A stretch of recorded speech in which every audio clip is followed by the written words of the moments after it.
ये टेक्सन का 12 bands world receiver है R9012।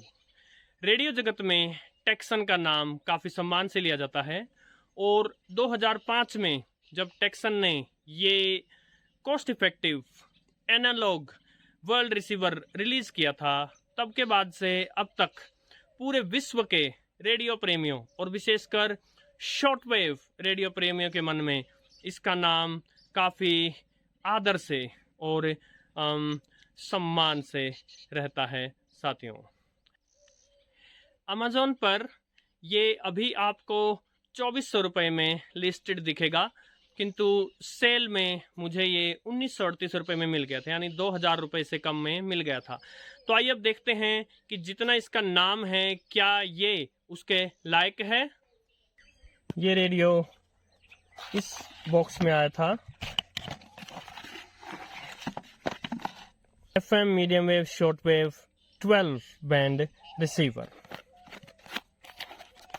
इस बॉक्स को यदि आप खोलते हैं तो इसमें क्या निकलता है, सिर्फ रेडियो जो बबल रैप्ड होकर आया है और साथ में एक छोटी सी नन्ही सी मैनुअल बुकलेट।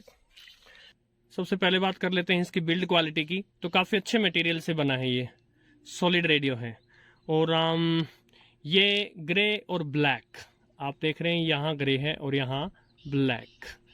सो ग्रे और ब्लैक का कॉम्बिनेशन है जो कि लुक्स में काफ़ी ब्यूटीफुल है। यदि इसके डायमेंशंस की बात करें तो ये लंबाई में कुछ 12.6 सेंटीमीटर है, यानी कुछ 5 इंच से थोड़ा सा अधिक, और चौड़ाई में ये 8 सेंटीमीटर है, यानी 3 इंच से थोड़ा सा अधिक, और मोटाई में ये 2.8 सेंटीमीटर है, यानी 1 इंच से थोड़ा सा अधिक। पोर्टेबल रेडियो है और वज़न में ये 200 ग्राम है। हल्का है, इजी टू कैरी है, पॉकेट्स में आप इसको लेकर जा सकते हैं कहीं भी। इसका जो स्पीकर दिया गया है ये 8 ओम का स्पीकर है, पावर है 0.5 वॉट, आधा वॉट का है।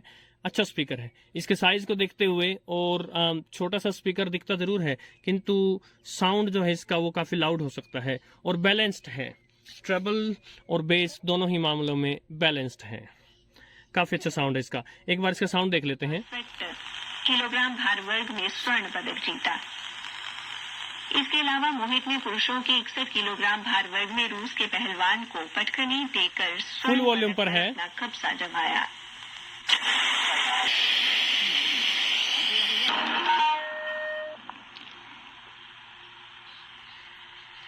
मीडियम वेव 262.47 मीटर यानी 1143 किलोहर्ट्ज पर ये आकाशवाणी का रोहतक केंद्र है। प्रस्तुत है कुछ संदेश।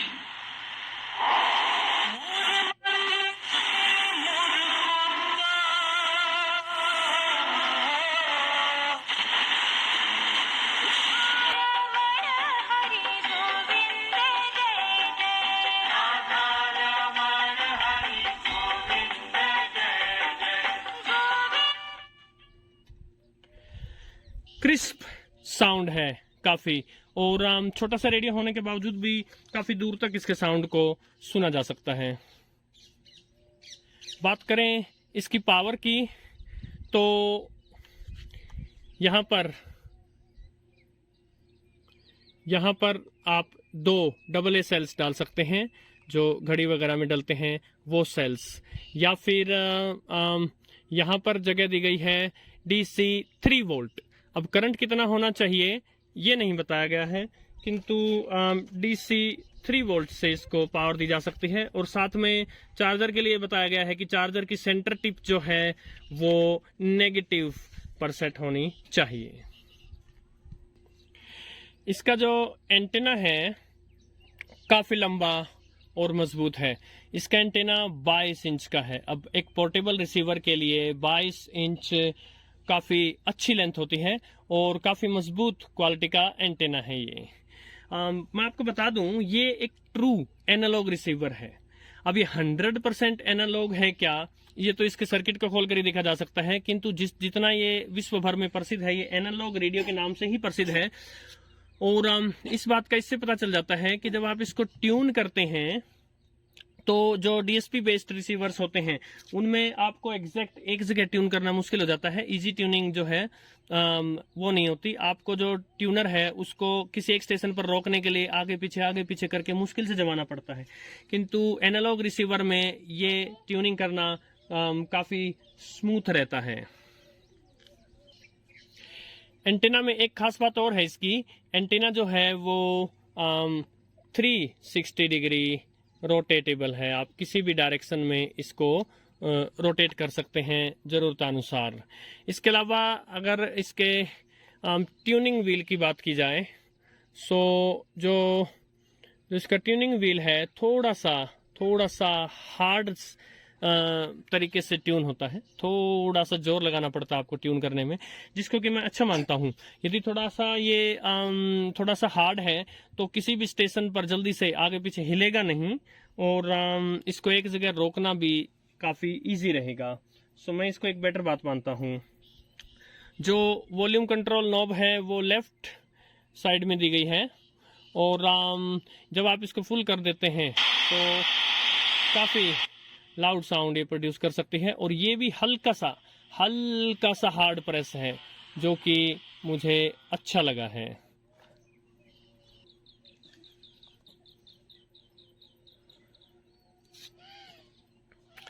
इसके अलावा टेक्सन, जहां तक मैं इस रेडियो के अनुसार टेक्सन को समझ पाया हूं, टेक्सन एक यूजर फ्रेंडली प्रोडक्ट बनाता है।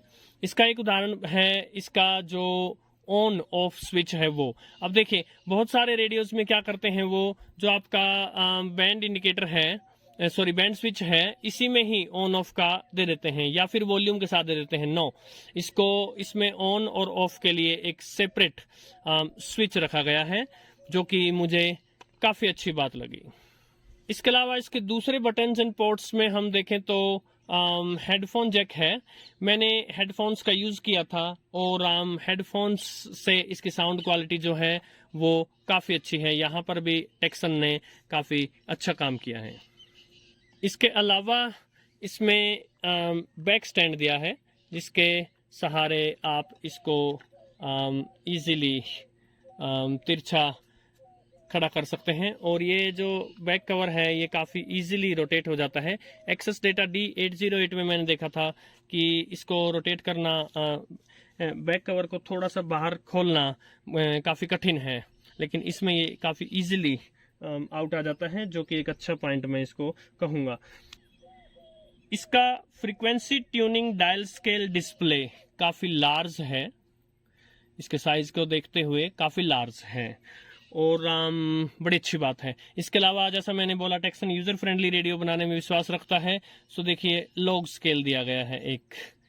सो कोई भी बैंड हो, यदि आपका फेवरेट रेडियो स्टेशन आप फ्रीक्वेंसी याद नहीं रखना चाहते तो आप लॉग स्केल में याद रख सकते हैं कि 3 या 4 या 5 या कहाँ से था आपका स्टेशन।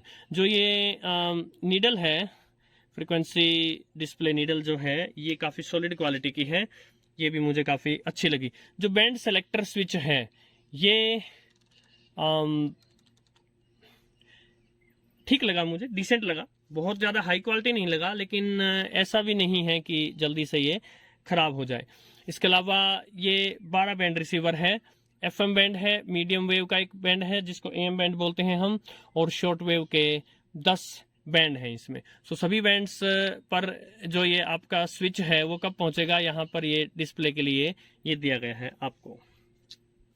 इसके अलावा एक LED इंडिकेटर है फॉर ट्यूनिंग। जब आपका कोई स्टेशन ये रेडियो पकड़ लेगा और वहाँ अच्छा रिसेप्शन होगा तो यहाँ पर ये LED ऑन हो जाएगी, जलने लगेगी। अब इसके अपने फ़ायदे और नुकसान हैं। अच्छी बात तो ये है कि जब आप ट्यून कर रहे हैं तो जब ये बिल्कुल एग्जैक्ट सही स्टेशन पकड़ लेगा तो ये अपने आप इंडिकेट कर देगा कि स्टेशन को पकड़ लिया। बुरी बात मुझे ये लगी कि कई बार जब रिसेप्शन अच्छा नहीं होता है तो ये बार बार ऑन ऑफ होता रहता है, काफ़ी डिस्ट्रैक्टिंग हो सकता है ये। अब बात कर लेते हैं अलग अलग बैंड्स पर जो रेंज दी गई है उसकी और इसका रिसेप्शन कैसा है उसकी। सो पहले FM बैंड दिया गया है 76 मेगाहर्ट्ज से 108 मेगाहर्ट्ज तक।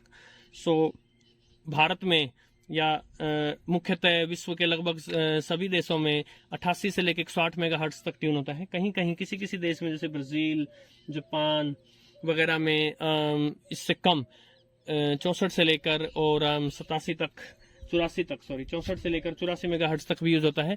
तो इसमें फुल FM बैंड दिया गया है। अब इसकी भी अपनी एक पॉजिटिव और नेगेटिव बात हुई। पॉजिटिव तो ये हुई कि लगभग फुल बैंड दे दिया। नेगेटिव बात ये हुई कि एक ही बैंड पर सारी फ्रीक्वेंसी दे देने से स्टेशंस काफी क्लोज ट्यून होंगे, तो स्टेशंस को अलग अलग सेलेक्ट करने में थोड़ा सा हल्का सा परेशानी होगी। यदि ये सिर्फ 88 से 108 तक दिया होता सो स्टेशंस काफी दूर होते, सिलेक्शन इजी होती। FM बैंड पर इसकी परफॉर्मेंस मैं कहूँगा गुड है, अच्छी है, बहुत ज्यादा अच्छी नहीं कहूँगा। एक तो ये रेडियो जो है वो एंटेना की पोजीशन सेंसिटिव है, और यदि आप इसको रूम में थोड़ा सा भी इधर से उधर खिसका देंगे तो हो सकता है रिसेप्शन उड़ जाएगा या कहीं पर अच्छा रिसेप्शन आ जाएगा। दूसरा, जितने भी पोर्टेबल रिसीवर्स हैं ये अपने छोटे सर्किट होने के कारण और इक्विपमेंट्स को मिनिमम रखने की वजह से FM का जबरदस्त रिसेप्शन नहीं दे पाते। सो आपको कोई ना कोई तार लाकर इसके एंटीना से जोड़नी पड़ेगी। ये सिर्फ इसका नहीं, लगभग सभी पोर्टेबल्स का हाल है। यदि बात करें मीडियम वेव पर, तो फुल बैंड दिया गया है 525 किलोहर्ट्ज से लेकर 1610 किलोहर्ट्ज। मीडियम वेव पर इसकी परफॉर्मेंस जबरदस्त है, सुपर डुपर। शॉर्ट वेव के 10 बैंड दिए गए हैं। अब पूरे विश्व भर में ये अपने शॉर्ट वेव बैंड के लिए विख्यात है। विश्व भर के रेडियो प्रेमी जो शॉर्ट वेव रेडियो सबसे कम प्राइस में ले सकते हैं लेकिन अच्छा हो, ये उनमें से एक है। शॉर्ट वेव पर भी इसकी परफॉर्मेंस जबरदस्त है। शॉर्ट वेव पर हालांकि हल्की सी कमी है, जिसको मैं बहुत बड़ी कमी नहीं कहूंगा, वो ये है कि इसके जो 19, 22, 25 और 41 मीटर बैंड हैं, इन बैंड्स पर जो फ्रीक्वेंसी की रेंज है वो फुल बैंड नहीं दिया गया है, थोड़ा कट ऑफ हो जाता है कहीं ना कहीं। जैसे यदि हम 25 मीटर बैंड कहें तो ये समाप्त हो रहा है 12.05 मेगाहर्ट्ज पर, यानी 12,050 किलोहर्ट्ज पर, जबकि 25 मीटर बैंड समाप्त होता है 12,100 किलोहर्ट्ज पर। सो जो आखिर के 50 किलोहर्ट्ज हैं वो इसमें नहीं है। अब हमारे देश में, पूरी दुनिया में ही शॉर्ट वेव को सुनने वाले बहुत कम लोग हैं। अब इतना बारीकी से उस 50 किलोहर्ट्ज पर ही जाकर कोई स्टेशन सुनता होगा, मुझे नहीं लगता है। सो ओवरऑल शॉर्ट वेव पर इसकी परफॉर्मेंस जबरदस्त है, और एक अच्छा गुड पॉइंट इसका ये भी है कि 75 मीटर बैंड दिया है। मोस्टली रेडियोज जो हैं, जो शॉर्ट वेव रेडियोज भी हैं, वो 60 मीटर तक के आकर रह जाते हैं। जैसा कि हमने एक्सेस डेटा D219 और D328 में देखा था, उनमें 60 मीटर बैंड तक ही है। सो शॉर्ट वेव में 13, 16, 19, 22, 25, 31, 41, 49, 60 और 75 मीटर बैंड दिए गए हैं साथियों।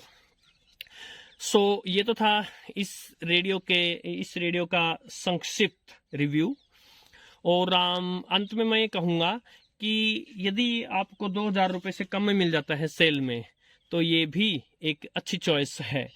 अब जितने भी 2,000 से कम रुपए में रेडियो आते हैं, उनमें से जो सबसे प्रसिद्ध रेडियो हैं, उन सभी के आपस में कंपैरिजन, अलग अलग बैंड्स पर कंपैरिजन वो आते रहेंगे। तो उन वीडियोस को देख करके आप आइडिया लगा सकते हैं कि आपको कौन सा बैंड आपके लिए प्रमुख है और उस बैंड पर किसका रिसेप्शन एक दूसरे से बेटर है, कौन सा रेडियो आपके लिए अच्छा रहेगा। नमस्कार।